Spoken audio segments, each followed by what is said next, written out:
नमस्कार दोस्तों, मैं रोहित गुप्ता स्वागत करता हूं आपका अपने YouTube चैनल पर। आज की वीडियो में हम करने वाले हैं NIOS class 10th home science के important question Hindi medium English medium दोनों में करवाऊंगा मैं आपको। साथ ही ये लर्नर्स गाइड जो है आपके सामने दिख रही होगी आपके स्क्रीन पे, ये हिंदी मीडियम और इंग्लिश मीडियम दोनों की आपको अवेलेबल हो जाएगी। इसके लिए भी आपको कोई पे नहीं करना, ना ही इंपॉर्टेंट क्वेश्चन का PDF जो मैं आपको प्रोवाइड करूँगा वो उसके लिए कुछ पे करना है। साथ ही मैं आपको ये भी बताऊँगा कि कौन से मॉड्यूल आपको करने हैं, कौन से नहीं करने हैं, कौन से इम्पॉर्टेंट है, ये सारी चीज़ें बताऊंगा। पासिंग मार्क्स क्या है, कितने पासिंग मार्क्स है, प्रैक्टिकल कितने मार्क्स का, ये सारी चीज़ें मैं आपको बताने वाला हूँ। तो वीडियो पूरी एंड तक देखना ताकि आपको सब कुछ अच्छे से समझ में आ जाए। तो टोटल आपके चैप्टर होम साइंस में 12 लेसन है, 12 चैप्टर है, लेकिन इसमें भी आपको कोई कोई से ऐसे चैप्टर है जो बहुत ही ज़्यादा इंपॉर्टेंट है, जिनको छोड़ना नहीं है। तो वो सारी चीज़ें मैं आपको बताऊंगा। तो पहले हम चलते हैं, देखते हैं कौन से मॉड्यूल कितने मार्क्स के आ रहे हैं, किस टाइप का आपका क्वेश्चन पेपर आने वाला है। तो कुछ इस टाइप का जो है आपका क्वेश्चन पेपर आने वाला है। ठीक है, कुछ इंस्ट्रक्शंस दी रहेगी। हिंदी मीडियम का अलग अपलोड कर दूंगा, लिंक डिस्क्रिप्शन में मिल जाएगा, वहाँ से जाके ये डाउनलोड कर लेना। ये सैम्पल क्वेश्चन पेपर है। ठीक है, तो इसी टाइप का आपका क्वेश्चन पेपर आएगा। पहले जो है आपको देखो 85 मार्क्स का जो है आपका पेपर होने वाला है। 85 में से भी आपको कितने लाने हैं ये मैं बताता हूँ। ठीक है, तो देखो 15 मार्क्स जो है आपके वो तो प्रैक्टिकल के हैं, 85 मार्क्स का आपका पेपर होगा। तो ये 85 मार्क्स जो है ना, इसमें TMA इंक्लूडेड होता है। ठीक है, प्लस TMA के जो 20 मार्क्स आपके 20 मार्क्स का आप TMA सबमिट करते हो, तो वो सारा इसी में ऐड ऑन होता है। तो देखो आप 10th क्लास में हो, तो 10th क्लास में आपको प्रैक्टिकल TMA और एग्ज़ाम मिला के जो है ना आपको 30% मार्क्स लाने होते हैं। तो पास फेल होने के तो चांसेस ऐसे ही ख़त्म हो जाते हैं। प्रैक्टिकल में मान लीजिए 15 में से आपके 8 मार्क्स आ गए। ठीक है, 8 मार्क्स प्रैक्टिकल में हो गए। ठीक है, 20 आउट ऑफ 12 मार्क्स आप जो है TMA में ले आए, 20 मार्क्स ही हो गए। तो अब आपको 85 के जो पेपर देकर आने वाले हो ना, इसमें सिर्फ 13 मार्क्स लाने हैं। या ये 13 मार्क्स जो है ना, ये 85 में से नहीं है। 85 में से इसको कन्वर्ट कर दिया जाता है थोड़ा कम में। ठीक है, क्योंकि 20 मार्क्स जो है इसमें TMA के इंक्लूडेड है। तो इस तरीके से आपको 13 मार्क्स जो है इसमें आपके एग्ज़ाम में आने चाहिए, थ्योरी एग्ज़ाम में। तो सिर्फ 13 मार्क्स का आप पेपर करके मत आ जाना। कहीं सोचो पासिंग मार्क्स ही तो खींचने, 13 मार्क्स सर ने बोला था 13 नंबर आ गए तो पास हो जाओगे। तो इसके जिम्मेवार बेटा खुद होगे तुम, अगर 13 नंबर का ही करके आए हो, अगर 13 नंबर आए एक्यूरेट तो। क्योंकि देखो ये 85 को कन्वर्ट किया जाता है, TMA मिला के 85 बनेंगे ये। ठीक है, इसको कन्वर्ट किया जाएगा बाद में। तो आपके टोटल 33 मार्क्स होने चाहिए, तीनों मिला के, TMA, प्रैक्टिकल और एग्जाम, थ्योरी एग्जाम। ठीक है, तो देखो यहाँ पे आपको MCQ दिख रहे होंगे कुछ 7, 8 और देखो 8 तो इसमें MCQ दे रखे हैं। ठीक है, 1 मार्क्स के आपके MCQ हो गए। उसके बाद आपके 2-2 मार्क्स के क्वेश्चन स्टार्ट हो जाते हैं यहाँ पे। हिंदी मीडियम में भी मैं अपलोड कर दूंगा। ठीक है, इस टाइप से आपका क्वेश्चन पेपर भी आएगा। लास्ट ईयर के क्वेश्चन पेपर भी देख लेना, जैसा अगर आपको पास होना है ना, क्योंकि देखो क्वेश्चन पेपर आप लास्ट ईयर का देखोगे ना, तो उससे आपको आइडिया मिल जाएगा किस टाइप के क्वेश्चंस जो है आपके एग्जाम में आ रहे हैं। तो देखो यहाँ पे मार्किंग स्कीम यानी कि जो है यहाँ पे आपके सॉल्यूशन दिए हुए हैं। ठीक है, तो क्वेश्चन नंबर 9 में बोला हुआ था, how you have been performing well in science, your parents want to take science in senior secondary so that you can opt for medicine and become a doctor. You do not mind taking science, you do not want to become a doctor, you want to take home science and make a career in it. What for argument you will give your parents to convince them that not want to become a doctor but want to make a career in home science. ठीक है, तो यहाँ पे इसका answer मिल जाएगा। देखो 9 में 4 points दे रखे हैं, क्योंकि 2-2 मार्क्स का है तो हाफ मार्क्स जो है हर पॉइंट का होगा, 4 पॉइंट लिखने हैं आपने। Unlike science it will not only prepare me for a job but also for home. ठीक है, home science opens up a large area of job opportunities.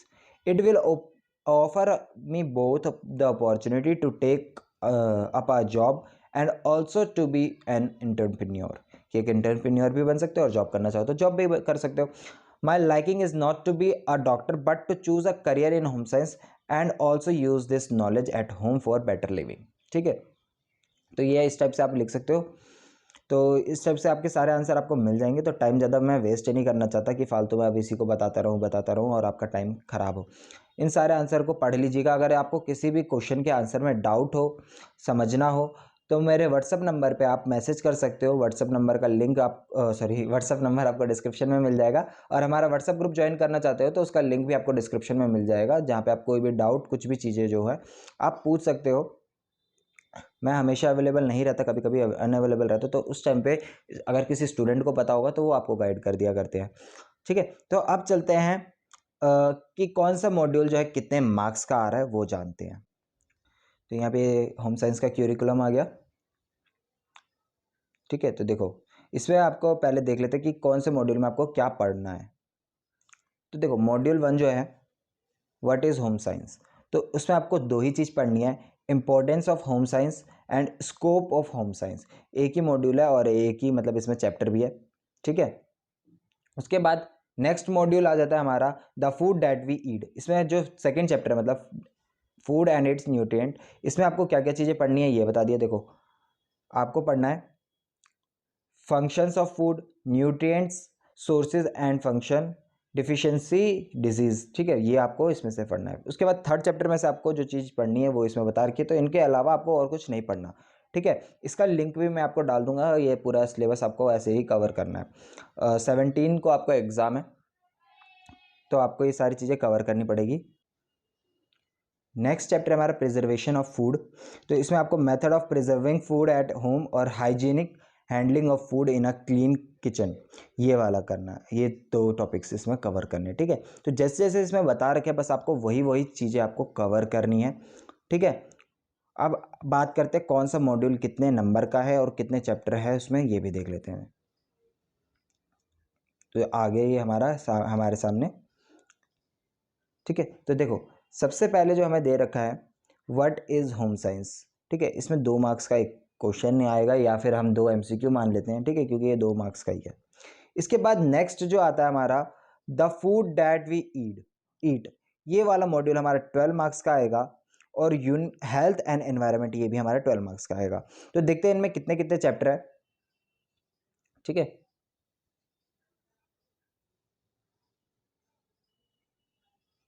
तो ये तो हमारी सेकेंड बुक का है। तो देखो इसमें 1 2 3 4 5 5 चैप्टर मिला के 12 मार्क्स के हैं। ठीक है, इसके पहले वाले मॉड्यूल में 2 चैप्टर है और कितने मार्क्स का आ रहा है,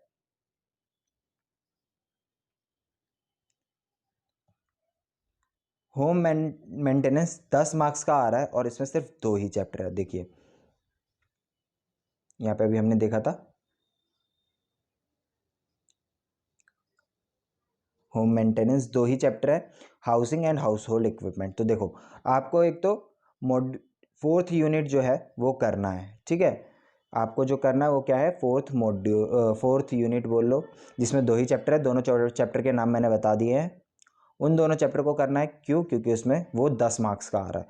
ठीक है, तो उन दोनों चैप्टर को अच्छे से कर लेना है। और जो जो टॉपिक उसमें बताए गए ये सिलेबस में अपलोड कर दूंगा, तो ये दोनों चैप्टर आपको कर लेने हैं। उसके बाद नेक्स्ट चैप्टर जो है हमारा यूनिट 3 फाइबर्स एंड फैब्रिक्स, इसमें कितने चैप्टर है ये भी देख लेते हैं हम। देखो तो ये वाला जो मॉड्यूल 2 है हमारा, ठीक है, यूनिट 2 है, इसमें तो 1 2 ये 12 मार्क्स का 3 चैप्टर हो गए। 3 के बाद यहाँ 4 चैप्टर है, तो ठीक है, तो 4 चैप्टर है, 12 मार्क्स का आ रहा है, तो इसको भी कर सकते हो, 3 3 मार्क्स का ईच मान सकते हैं हम। ठीक है, उसके बाद 10 मार्क्स का और इसमें 3 चैप्टर है, तो ये वाला मॉड्यूल भी आपको कर लेना है। ठीक है, तो देखो पास होने के लिए आपको एक तो मॉड्यूल 4 यूनिट 4 जो है नहीं छोड़ना है, क्योंकि इसमें 2 ही चैप्टर, एक ये कर लेंगे और एक इससे पहले वाला चैप्टर कर लेंगे, सॉरी मॉड्यूल कर लेंगे।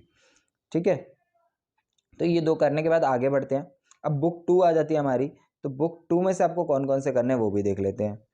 ठीक है, तो देखो इसमें यूनिट 1 जो है वो आएगी 15 मार्क्स की। तो पहले तो मैंने आपको बता दिया यूनिट 4 आपको करनी करनी है। मॉड्यूल 2 यानी बुक 2 में से आपको कौन सा करना है वो बताता हूँ अब मैं।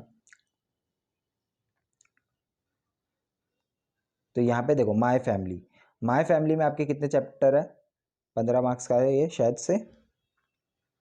15 मार्क्स का, इसमें कितने चैप्टर है, 1 2 3 4 5 6 चैप्टर है और 15 मार्क्स का है। और इसमें से क्वेश्चन पक्का आते हैं।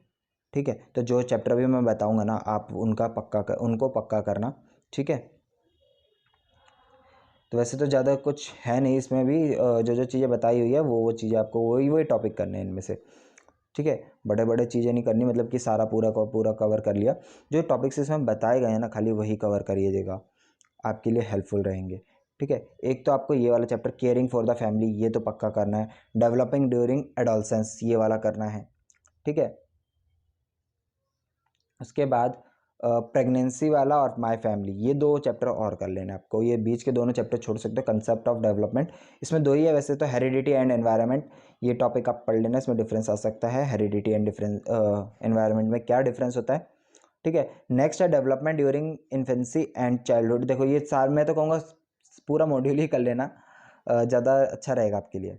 उसके बाद यूनिट 2 और 3 में देखते हैं। यूनिट 2 जो है 12 मार्क्स का और 3 भी 12 मार्क्स का है।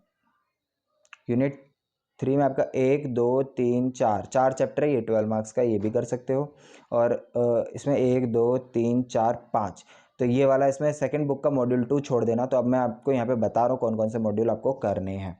ठीक है, एक तो यूनिट 4 उठाओगे आप, दूसरा यूनिट 3 बुक 2 से उठाओगे, और यूनिट 1 उठाओगे, और इधर से जो है यूनिट 2 उठाओगे। तो ये 4 मॉड्यूल आपको पूरे पूरे करने ही करने हैं। ठीक है, तो ये चारों मॉड्यूल आपको करने ही करने हैं। बाकी लर्नर्स गाइड में से पढ़ लेना, बाकी के रिमेनिंग चैप्टर वो ज़्यादा आपके हेल्पफुल रहेंगे।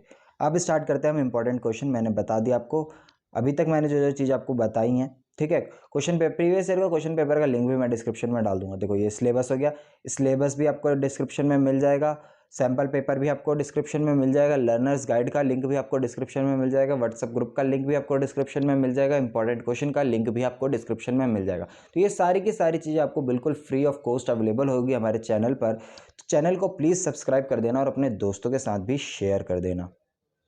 तो स्टार्ट करते हैं। तो ये आ गया आपके स्क्रीन पे इंपॉर्टेंट क्वेश्चन। ठीक है, तो देखो सबसे पहले आपके दोस्त को मधुमक्खी ने काट लिया है, उसे आप क्या प्राथमिक उपचार देंगे। ठीक है, तो यहाँ पे पहले मैंने हिंदी में बता रखा है और नीचे है इंग्लिश में। ठीक है, इस टाइप से मैंने टोटल 15 क्वेश्चन डाल रखे हैं। ठीक है, मैं ये नहीं बोल रहा कि ये 15 के 15 क्वेश्चन में से ही आएंगे, लेकिन ये इंपॉर्टेंट है, इनकी प्रिपरेशन जरूर करें। ठीक है, और सैम्पल पेपर भी पूरा कर लेना। प्रीवियस ईयर का क्वेश्चन पेपर का लिंक भी मैं डिस्क्रिप्शन में डाल दूंगा, उससे आप सॉल्व कर लेना। बाकी मैं कोशिश करूंगा कि लर्नर्स गाइड से मैं खुद आपको भी पढ़ा दूं। अदरवाइज़ आपको कोई भी डाउट हो मेरे व्हाट्सअप नंबर पर कांटेक्ट कीजिएगा, मैं आपको ज़रूर वो टॉपिक अच्छे से एक्सप्लेन करूंगा। ठीक है, तो अभी हम क्वेश्चन नंबर 2 पे आ जाते हैं। अच्छे प्रबंधन प्रक्रिया में संगठन चरण का क्या महत्व है। तो यहाँ पे उसका भी आंसर एक्सप्लेन कर रखा है अच्छी तरीके से, 2-2 मार्क्स वाले 4-4 मार्क्स वाले सारे क्वेश्चन डाले हुए हैं इसमें। What is the importance of organisation stage in a good management process. ठीक है, यहाँ पे उसको अच्छे से बता रखा है मैंने। उसके बाद हिंदी में क्वेश्चन नंबर 3 आ जाता है। विटामिन सी द्वारा किए जाने वाले कोई 2 मुख्य कार्य लिखे और कोई 2 अच्छे प्राप्ति स्रोत भी लिखे। तो स्रोत यहाँ पे 3 मैंने बता दिए हैं विटामिन सी के। खट्टे फल होते हैं, आंवला, संतरा और अमरूद हो गया।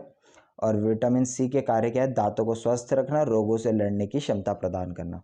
ठीक है, इंग्लिश में भी आ गया, write any 2 main function performed by vitamin C and also write any 2 good attainment verses. तो ज़रूरी नहीं है विटामिन सी का पूछे, बाकी कोई सा भी विटामिन का पूछ सकता है, तो वो सारी चीज़ें आपको ध्यान में रखनी है। उसके बाद क्वेश्चन नंबर 4 आ जाता है हमारा, अपने परिवार के सदस्यों के बीच स्वस्थ संबंध विकसित करने के लिए 4 सुझाव दें। उसका उत्तर आपको यहाँ पे देखने को मिल जाएगा। फिर इंग्लिश में दोबारा से, give 4 suggestion to develop healthy relationships among your family members. उसके बाद यहाँ पे इसका आंसर दे रखा है। संतुलित आहार की परिभाषा लिखो। यहाँ पे संतुलित आहार की आपको डेफिनेशन मिल जाएगी, बैलेंस डाइट। ठीक है, तो 15 क्वेश्चन ऐसे करके मैंने सारे डाल रखे हैं, सारे अच्छे से याद कर लेना आप। ठीक है, यहाँ पे क्वेश्चन और है, right any 4 term goals for each a family should save. ठीक है, क्वेश्चन नंबर 9, निषेचन की प्रक्रिया से आप क्या समझते हैं। निषेचित अंडे को क्या कहा जाता है। तो यहाँ पे बता रखा है, निषेचित अंडे को जाइगोट कहा जाता है। और फिर पूछ फर्टिलाइजेशन प्रोसेस को इंग्लिश में, what do you understand by the process of fertilisation, what is fertilised egg called. ठीक है, तो यहाँ पे पूरा अच्छे से एक्सप्लेन कर रखा है। तो ध्यान से सारे आंसर आपको याद कर लेने। तो इस वीडियो को मैं एंड करता हूँ। Thanks for watching us, have a nice day, stay tuned with edu centre Delhi. और मैं थोड़ा सा स्लो स्क्रॉल कर देता हूँ एक बार को, ताकि आप सारे क्वेश्चन का स्क्रीनशॉट मार सकें। ठीक है, मैं ऊपर से नीचे तक लाता हूँ सारे धीरे धीरे करते हुए क्वेश्चन। ठीक है, तो सबसे पहला हिंदी में आप क्वेश्चन को दिख रहा होगा आपको, स्क्रीनशॉट मारते रहिएगा। वैसे तो पीडीएफ आपको मिल जाएगा, लेकिन अगर आप स्क्रीनशॉट मारना चाहते हो तो स्क्रीनशॉट भी मार सकते हो, क्योंकि पीडीएफ जो है थोड़ा सा लेट आएगा। कल मे बी कल आपको अपलोड कर दूंगा, कल मॉर्निंग तक। तो एक बार आप चेक कर लीजिएगा। अगर डिस्क्रिप्शन में अगर पीडीएफ का लिंक होगा तो डायरेक्ट डाउनलोड कर लीजिएगा, अदरवाइज स्क्रीनशॉट मार लीजिएगा। कुछ क्वेश्चंस का, सारे नहीं बोलूँगा, कुछ क्वेश्चंस का, क्योंकि पीडीएफ तो आपको मिल ही जाएगा। और all the best for your exams. अच्छे से करके आना, कोई सा भी क्वेश्चन छोड़ के मत आना, चाहे कुछ भी लिख देना उसमें, कुछ भी मीन्स उस टॉपिक से थोड़ा बहुत रिलेट करके कुछ भी लिख देना, खाली मत छोड़ना किसी भी आंसर को। क्योंकि अगर खाली छोड़ के आओगे, देखो लिख तो आप वैसे भी कुछ नहीं रहे हो, नंबर आपके उसमें वैसे भी नहीं मिल रहे, लेकिन अगर आपने कुछ भी गलत मतलब उस टॉपिक से रिलेटेड कुछ ऐसा लिख दिया, क्या पता वो उस आंसर का आंसर हो और चेकर को आंसर पसंद आ जाए। ठीक है, तो हाफ एंड मार्क्स क्या पता दे दे, आधा नंबर। कुछ ना मिलने से अच्छा तो आधा नंबर ही सही है ना। तो ज़रूर लिखना आंसर, कोई भी आंसर मत छोड़ना ऐसे। ठीक है, तो ये सारी चीज़ें आपको ध्यान रखनी है। भविष्य में अच्छे नागरिक बनने के लिए कौन से 4 मूल्य होने आवश्यक है? Which 4 value should children possesses to become good citizens in future. उसके बाद कोई 4 दीर्घगामी लक्ष्य लिखें जिसके लिए एक परिवार को बचत करनी चाहिए। ठीक है, तो यहाँ पे इसका आंसर देखने को मिल जाएगा, 4 points. Right any 4 long term goals for which a family should save. तो यहाँ पे इसका आंसर होगा निषेचन की प्रक्रिया आ गई, तो इसके स्क्रीनशॉट मार लीजिएगा। एक बजट के 4 गुण लिखे अच्छे बजट के। ठीक है, फिर यही आ गया, mention any 4 characteristic of a good budget. 20 वर्ष से पूर्व महिला के गर्भवती होने के 2 दुष्परिणाम बताएं। तो यहाँ पे बता रखा है, अच्छे से एक्सप्लेन कर दिया। ठीक है, to state side effect of getting pregnant before the age of 20। फिर 12वां क्वेश्चन आ जाता है, विकास का निर्धारित पैटर्न क्रम में होता है, उदाहरण सहित लिखिए। ठीक है, तो उत्तर यहाँ देखने को मिल जाएगा। फिर एक्सप्लेनेशन बता रखा है, निम्नलिखित को एक एक उदाहरण सहित समझाइए। तो यहाँ पे सारा आपको देखने को मिल जाएगा। ये चौथा पॉइंट आ गया आपका। फिर आ जाता है थर्ड पॉइंट, ये आपको चारों दे रखे थे, चारों का एक्सप्लेन करा हुआ है। ठीक है, तीसरा आ गया। फिर ये चौथा है, काल्पनिक दर्शक। इंग्लिश में आ गया, explain the following with the help of an example each, abstract thinking, पर्सनफेबल,